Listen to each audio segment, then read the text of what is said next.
Before you listen, if you enjoy the stories and want to hear more, then please consider subscribing. Most of you listening aren't subscribed, so please take this time to subscribe. Turn on notifications so you'll never miss a story and be the first to hear. You'll also be supporting me. Thank you.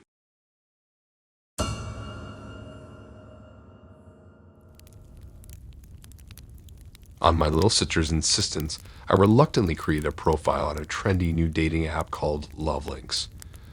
After my last relationship's spectacular implosion, I wasn't keen to put myself back out there. But my friends and sister insisted that a little low-stakes app flirting would help restore my confidence with men. Before I could overthink, I uploaded some filtered selfies and clicked submit with a wince, resigning myself to whatever randos flooded my inbox. To my genuine shock, I quickly matched with an attractive guy named Simon, whose profile and messages stood out as respectful amidst the lewd onslaught. His photos showed warm brown eyes behind actual glasses rather than hipster costume props. He came across nerdy in a cute way in our messaging banter, making self-deprecating jokes while asking thoughtful questions about my job and interests. When he invited me to dinner at a new Italian bistro that Friday, butterflies took flight in my stomach. Simon arrived right on time to pick me up, freshly groomed in a button-down shirt. I noticed he shifted uncomfortably when I went in for a casual hug hello, but figured he was just nervous since this was both our first app date. As we drove over, we chatted about working in the tech sphere. He came across a little arrogant at moments, but I brushed it off to predate jitters. First impressions meant everything on these awkward meetings with total strangers after all. But once we got seated across white linen with menus in hand, Simon's entire personality morphed without warning. After the waiter finished listing specials, Simon rudely cut him off, demanding to know bread basket arrival times. When I tried gently redirecting conversation flow, Simon ignored me entirely, proceeding to grill this nervous teenager on ingredient sourcing and gluten contents during awkward pauses in their terse exchange. I sat stunned, fork frozen halfway in my gaping mouth, as Simon's entire demeanor radically shifted from polite and nerdy to utterly condescending toward our unwitting waiter. Only moments earlier in the car ride over, he had asked thoughtful questions about my nonprofit job and passions for photography while naming obscure impressionist painters he admired. I found myself enraptured by images of museum visits filled with lively discourse he conjured so charmingly, up until the instant this gangly teenager arrived at our table rambling off pie specials. Without warning, Simon cut him off rudely mid-sentence to interrogate the flustered kid about precise bread basket arrival times and ingredient sourcing. I watched mortified as this previously mild-mannered gentleman grilled a total stranger on gluten contents and dairy derivatives, as if preparing to pen an expose on corrupt baked goods suppliers. Where on earth had kindly, nerdy Simon hidden this entitlement monster who delighted in dismantling service workers just trying to finish their memorized spiels? The date felt unmoored in an alternate reality as I grappled to reconcile this sudden emergence of a pernicious personality disorder.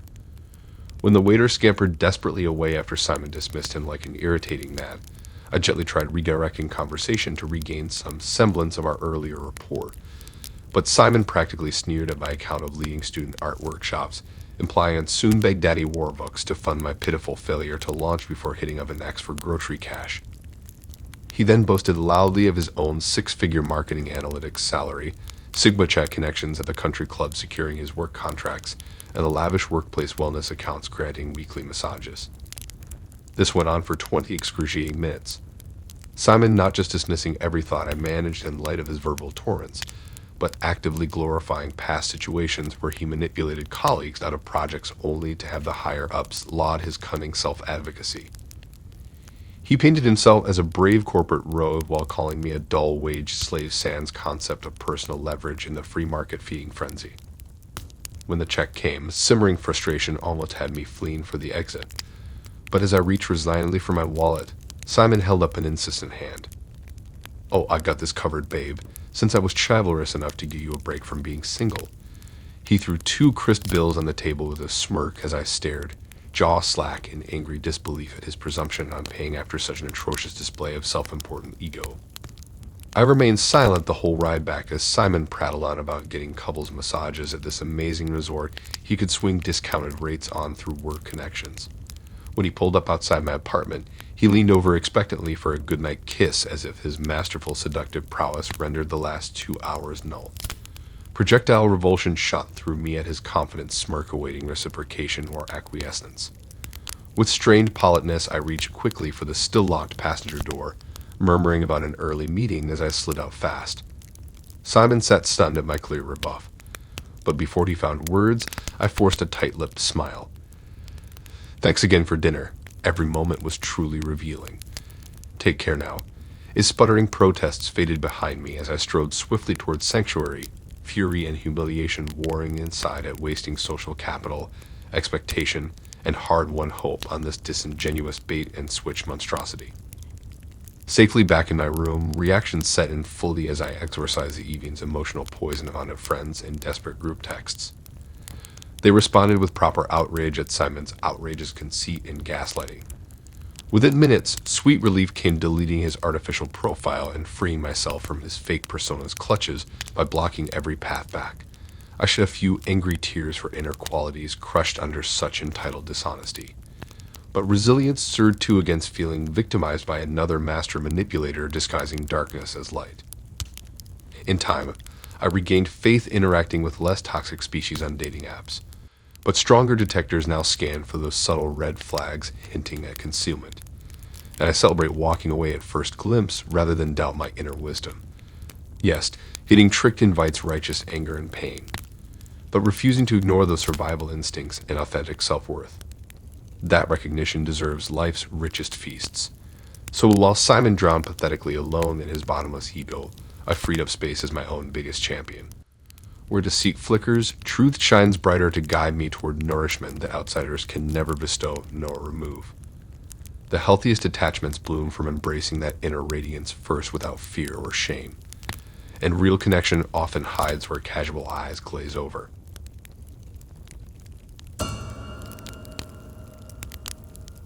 It was just a typical dreary afternoon as I finished up some paperwork at the accounting office where I work.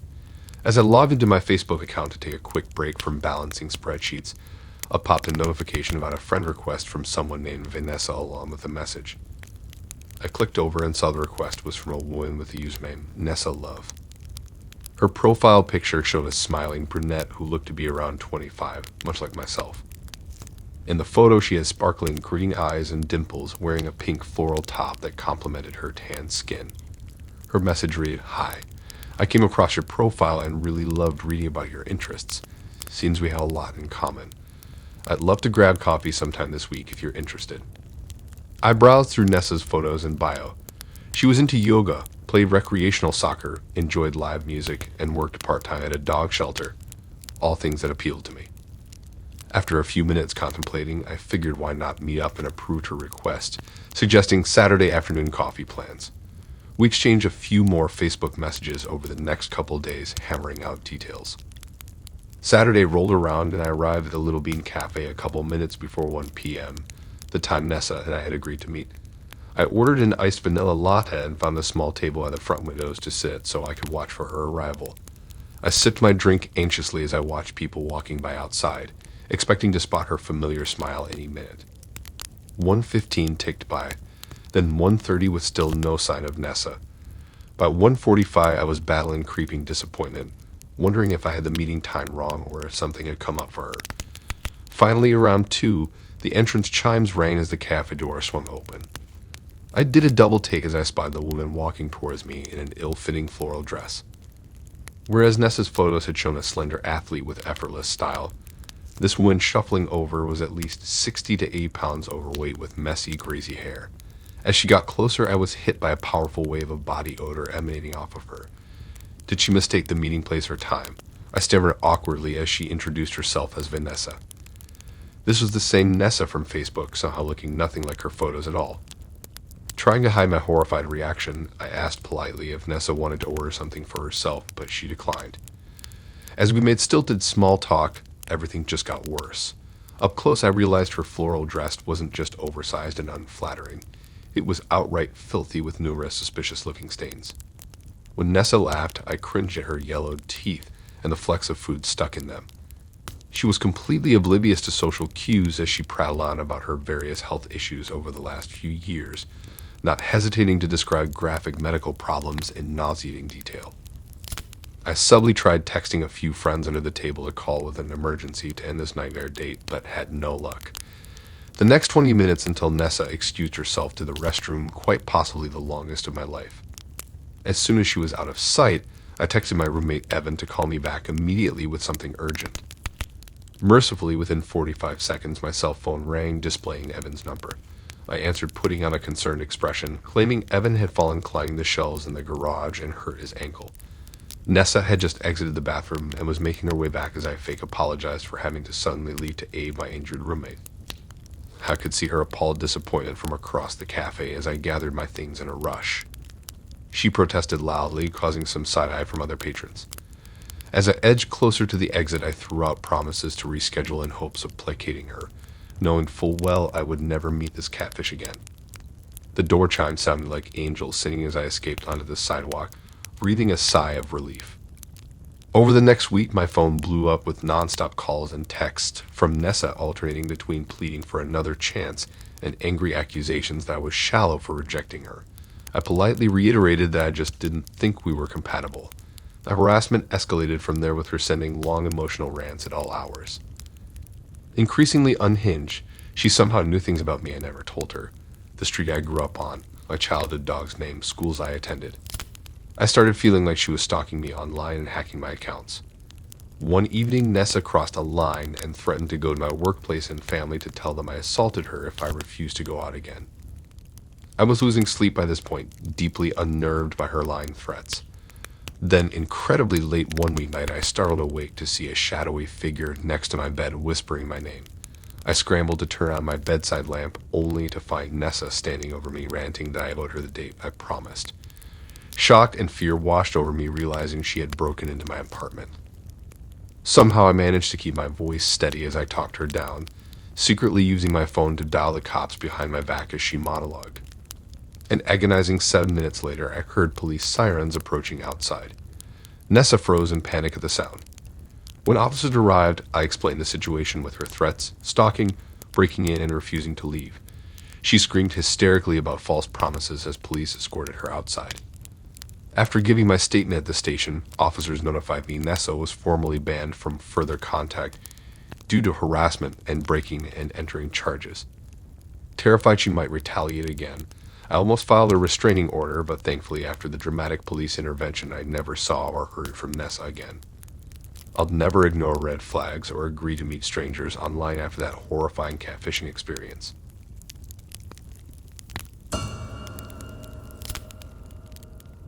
It was a perfect gloomy autumn afternoon last October when I made my weekly visit to my local library downtown. I strolled through the towering bookcases lining every wall, and into the bright reading atrium at the back where overstuffed armchairs invited cozy reading nooks. I did one final loop around the new releases displays before grabbing a daunting military history tome I had my eye on. I eagerly sank into my usual favorite sun yellow armchair by the window, tucking my legs beneath me and settling in. About 20 minutes in, as I became engrossed in the Vietnam tactics analysis, I startled when someone leaned down close and said, "Excuse me, miss," in my ear. I glanced up, perplexed to see a gangly 20-something with untidy brown hair grinning at me uncertainly. He introduced himself as Johnny and stammered he'd noticed me in here before. I tried placing him, but drew a blank. He was definitely not one of the regular retirees I chatted with. Out of politeness, I invited him to pull up a seat. Attempting friendly conversation, I asked what brought him to the library. Johnny gestured vaguely around us, saying he liked that it was quiet with lots of spots to simply relax. However, as we chatted more, I noticed he stammered and blushed any time our knees accidentally bumped while discussing favorite books and authors, though his eyes were difficult to read behind dark sunglasses he never removed. Eventually, a disembodied voice announced the library would close shortly. I began gathering up my things to leave when Johnny asked if he could get my number in case he had a book recommendation, since we apparently shared many general interests. Against my better judgment, I agreed, reminding myself to remain open. He immediately texted, "It's Johnny," as we parted ways from the now empty reading atrium. Over the next few days, he regularly texted things like, "Hope you had a nice day." That seemed innocuous enough. By Wednesday evening, Johnny worked up the nerve to ask if I had any interest in catching a movie together sometime. I hesitated, feeling uncertain. But all his messages had been perfectly friendly with no red flags, so I pushed away my slight wariness and agreed to dinner and a movie that Friday night. He quickly bought tickets for us to see the debut of the long-awaited Avatar sequel at the restored Vintage Theater downtown, securing seats in the very back corner. The next evening I spent far too long getting ready, unable to decide if I should dress it up for a date or keep things casual considering this was a first meetup. I ultimately opted for semi-dressy with fitted emerald green halter top and dark jeans paired with strappy black heels. Johnny waved eagerly from the crowded lobby when I arrived at the theater with a few minutes to spare. We friendly debated popcorn merits while waiting in concessions line before heading inside the rapidly darkening theater to track down our assigned seats. I felt a flare of uncertainty sliding into the isolated corner seats as the last preview lit up the enormous screen. Johnny leaned close to say he'd heard the visuals for the Avatar sequel were truly game-changing cinema. I smiled tightly and turned my focus to the sweeping jungle of vistas as the film began, very aware of his light occasionally grazing mine. About 30 minutes in, I jumped when Johnny's hand abruptly grasped midway up my left thigh. Mortified, I froze as he turned towards me with a lecherous grin and began slowly caressing higher. My stunned mind went blank, hyper-aware we were shrouded in darkness with strangers surrounding us unaware thanks to booming battle sound effects. Face-flaming, I firmly removed his creeping fingers, digging painfully into my leg now. I demonstratively crossed both legs away from him and leaned as far from his space as our seats allowed, blood roaring in my ears mixing with on-screen explosions. Apparently undeterred, Johnny resumed his attempts to grope me whenever the film score crescendoed to conceal his loathsome movements. My skin crawled with his increasingly aggressive touches no matter how much I squirmed against the armrest. 20 excruciating minutes later, I bolted upright making a beeline for the glowing exit sign during a lull in the cacophonous action sequences. I felt Johnny's claw-like grip lock around my forearm as I stumbled past him. Loud enough for nearby moviegoers to glance over curiously, he demanded to know where I thought I was going so urgently. I wrenched my throbbing arm from his bruising hold without response and rushed for the lobby, gasping back panicked sobs. The startled staff behind the concession counter looked over in concern when I choked out what had happened in the theater. They sprung into action, letting me call the police from their office phone while the manager swiftly had Johnny removed from Avatar. Authorities arrived in less than 10 minutes taking my statement and contacting Johnny, though he claimed zero recollection of touching me inappropriately once confronted. Hours later, when police finally arranged a taxi to take me safely home, I was utterly drained from recounting events to officials, all the while internally second-guessing if I'd imagined or exaggerated things. Collapsing into bed well past midnight, I knew deep down Johnny had deliberately assaulted me for his own twisted gratification. Over the days that followed, I discovered Johnny had lied extensively about his identity and history. When police tracked him out of state, his record showed 2 prior public indecency charges at nearly the same theater years before that had merely yielded warnings. Authorities informed me such cases rarely lead to convictions without proof of harm. They could only suggest a restraining order if he reappeared. Small comfort without evidence, but Johnny thankfully vanished from my life as fast as he had invaded it. In subsequent weeks, however, I found myself plagued by paranoid visions of Johnny lurking everywhere I went, destroying any fragile sense of safety I'd regained. At my therapist's firm urging, I finally attended a local support group for victims of abuse and harassment. I broke down sharing my chilling story, comforted listening to others recount similar betrayals of trust. In time and with self-care, I felt whole enough to cautiously trust again, on my terms alone. In hindsight, Johnny had unsettled me from the very start, despite seeming utterly harmless on the surface. My instincts sensed he was odd, yet I had ignored those warning bells simply to be nice. But never again. I refused to ignore intuition for the sake of politeness at the expense of my safety and sanity. Going forward, I vow to stay alert and keep personal alarm sirens on high no matter what. Thanks for listening in. If you like these stories and want to hear more, then please subscribe and like and support this new channel. We have more stories for you to listen to.